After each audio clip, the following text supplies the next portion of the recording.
Hello, I'm out in the food forest on this cold, frosty morning, looking at how I can best create a wildlife corridor. I'm Zorab, and this is Byther Farm.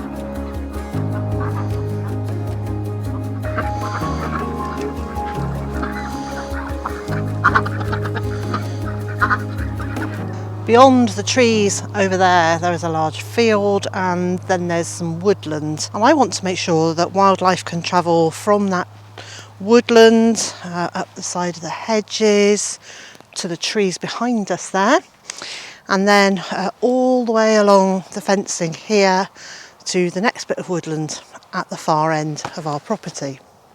And without a doubt, the best way to do that is to put in some hedging here. Now, this one little group of plants that I've put at the top of the rose arch are not going to cut the mustard. It's a very long way to go from one to another. So really, I need to put in trees and shrubs right along this edging. Now, this is our boundary just here, and then I've put up this chicken wire which goes down to the ground and then towards this fencing. This is my rabbit proof netting. It's not terribly pretty. I do need to fix it more securely than I have, but it's doing the job at the moment.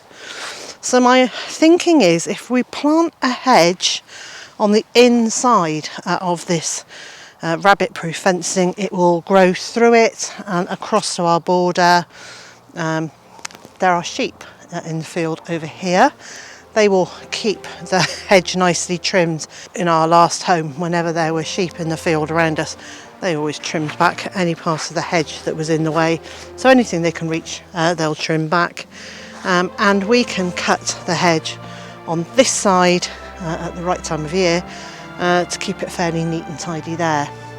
My hope is to have a hedge, then this grassy area, before the planting in the food forest. And the reason I want this is if I need to be able to get a tractor around here to fix the fencing or to do anything that we might need to do in here, because I am vaguely thinking I might dig out a channel for some water, a sort of rill going along here, but maybe that's a long way off yet. Anyway, should I want a tractor to be able to get along here, I want to make sure it can come along without crushing plants on either side. But it's going to take an awful lot of hedging plants to do along just in the food forest, which is over 100 metres long, 110, something like that. So it's about 330, maybe even much as 350 feet long. And then there's a similar length in that field there. That's probably more plants than I can raise from seed fairly rapidly. So I have applied to the Woodland Trust under their More Hedges scheme to have year-old whips. So these are just little plants that are 12, 14, maybe 18 inches high, which you plant in 2 rows, staggered, to form hedging. The Woodland Trust have recently contacted me and said I need to pick a delivery date, pay for my trees, and then they will arrive.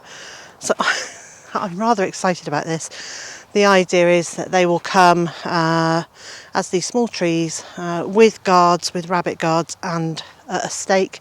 Now, I've had these in the past with these rabbit guards, and all I can say is I think I must have done them wrong or something, but the trees that I planted and didn't put a guard on grew much better than the ones with the guard. So I don't really know what I did wrong. I also, the ones that did better had a weed suppressing membrane down, and I planted through that. So maybe that was it. Maybe it was about competition from the weeds and the grasses around the trees rather than the actual guards.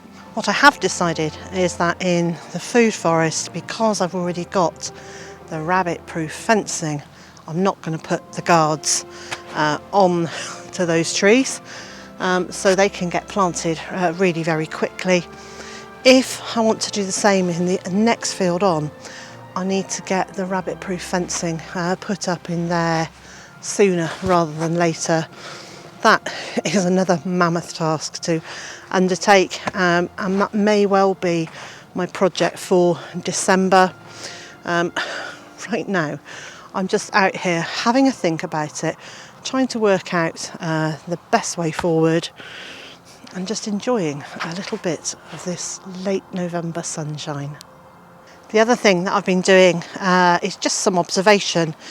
This is a north-facing site, so it slopes down there, that's north. The sun comes up over there, and I'm just looking this morning at how the frost melts as the sun comes up, and kind of try to gauge where the frost pockets are, where the frost is going to linger the longest, and where it's going to clear the fastest. So that if I've got any semi-hardy plants, ones that will cope with a light frost but not heavy frost, so I'll know to plant those in the areas that get the least amount of frost, and also in the places where the frost clears the most quickly. During late autumn and winter, spending time in the garden is not a waste of time. It allows us to get to know the land a little bit more and to get to know our neighbours.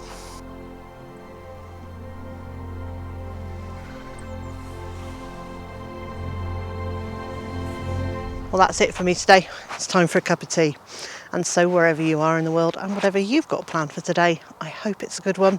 And I also hope you'll join me again next time.